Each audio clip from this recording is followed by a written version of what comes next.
Colour কত করে? Video করা যাবে নাকি ভাই? 250 অবশ্যই করতে হবে। তারপরে আর এই কাঁকড়া কত করে? আপনি কাকে হ্যাঁ হ্যাঁ এই 100 টাকা।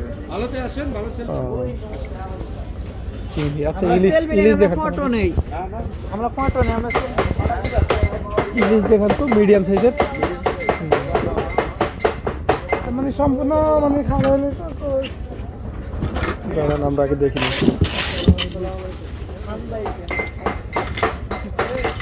কত করে ইলিশ একটা? একটা 500 টাকা কম কত রাখবেন? 50 টাকা কম। এটা কি বাজার টাজার সহ? ভাজা ভুজা সহ যদি সরিষার তেলে খান ওটা আপনাকে দিতে হবে, আর যদি আমাদের রানিং তেলে খান মাছ ভাজা তেল উঠে রাখি তাহলে আর টাকা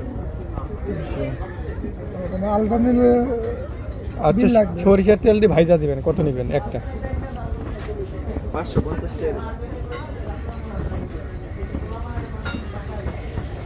550 ঢাকা থেকে আসছে 300 টাকা দিই। তেল আপনার তেল আলাদা দিতেছেন, না আপনারা সব করে দিবেন। আপনার তেলের দাম বাদ দেখুন। একটা তেল দিতেছে 100 টাকা, আপনার হিসেবে মাছের দাম 200, আমার হিসেবে 100, কারণ কি প্রসেসিং করে আপনাকে এটা এটা কমপ্লিট করে দিতে মনে করেন এটা আমার কমপ্লিট করে দিবেন। কমপ্লিট Complete 300 টাকা বলছে। এটা আমার 100 খরচ আছে না। খরচ তো বেশি। আবার যদি আপনার তেল এটার ভিতরে পড়ছেন তেলের 100 200 তো নাই।